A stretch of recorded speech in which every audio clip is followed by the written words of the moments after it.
শিক্ষার্থীরা তোমাদেরকে অভিনন্দন প্রথম ক্লাসে। আজকে আমরা পঞ্চম শ্রেণীর নতুন বইয়ে 2026 সালের একটি গণিত সমাধান নিয়ে এসেছি।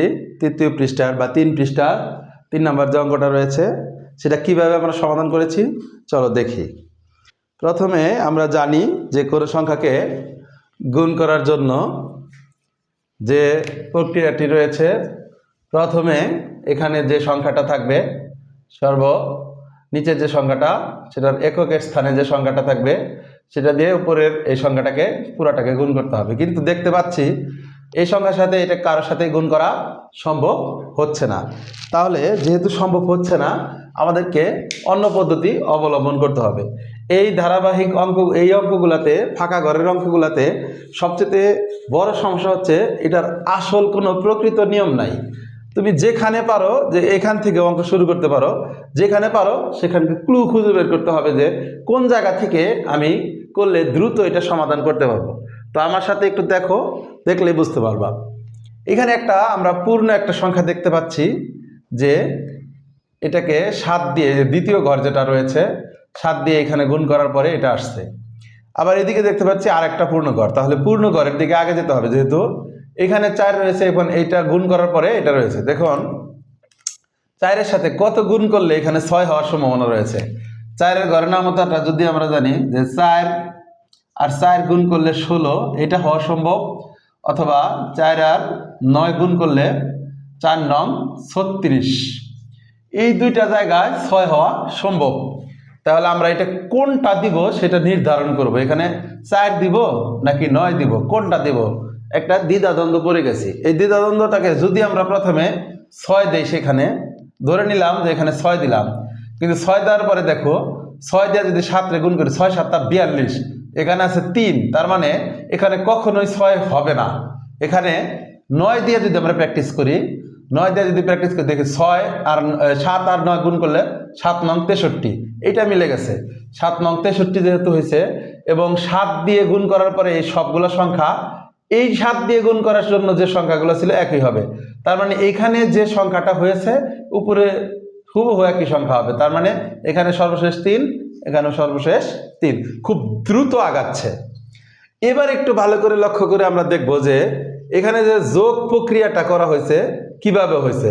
3 সরাসরি 3, 5 3 8, 5 4 9, এখানে কিন্তু হাতে কেউ নেই, 5 4 9। তারপর আমরা এখানে দেখতে পাচ্ছি যে একটা ফাঁকা ঘর সহ 6 0 9, 6 আর 9 যদি গুণ করি, যোগ করি, আমরা দেখব 6 আর 9 যোগ করলে হয়েছে 15, কিন্তু এখানে আছে 2। তাহলে এখানে কত সংখ্যা দিলে আমার 15 থেকে যদি উপরের দিকে যাই, সর্বশেষ আমরা দেখতে পাবো যে 22, এইখানে একটা 2 আছে শেষের যে সংখ্যাটা। তাহলে এখানে কত যোগ করলে 22 হওয়ার সম্ভাবনা রয়েছে? যদি 7 যোগ করি, তাহলে এখানে যদি আমরা 7 দেই, তাহলে অবশ্যই সেটা করা সম্ভব।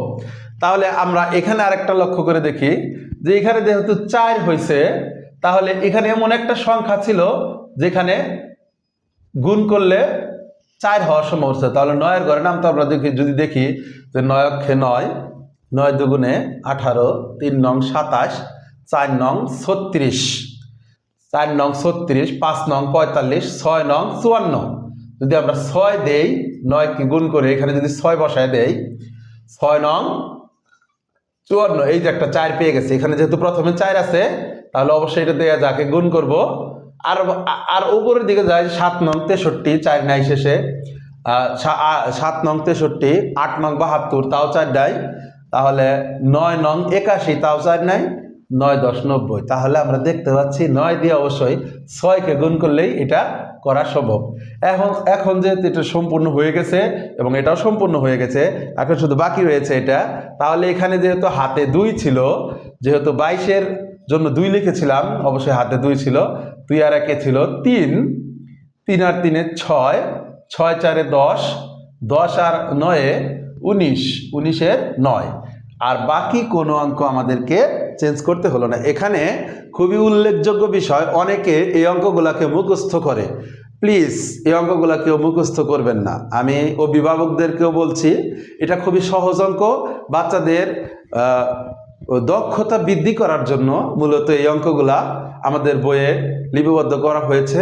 আপনারা সুন্দরভাবে, আরও যদি না বোঝেন আপনি আমাকে আরও প্রশ্ন করেন, সুন্দরভাবে বাচ্চাদেরকে শিখিয়ে আপনারা তাদেরকে প্র্যাকটিসের উপর রাখেন, অবশ্যই বাচ্চার মেধা ভালো হবে।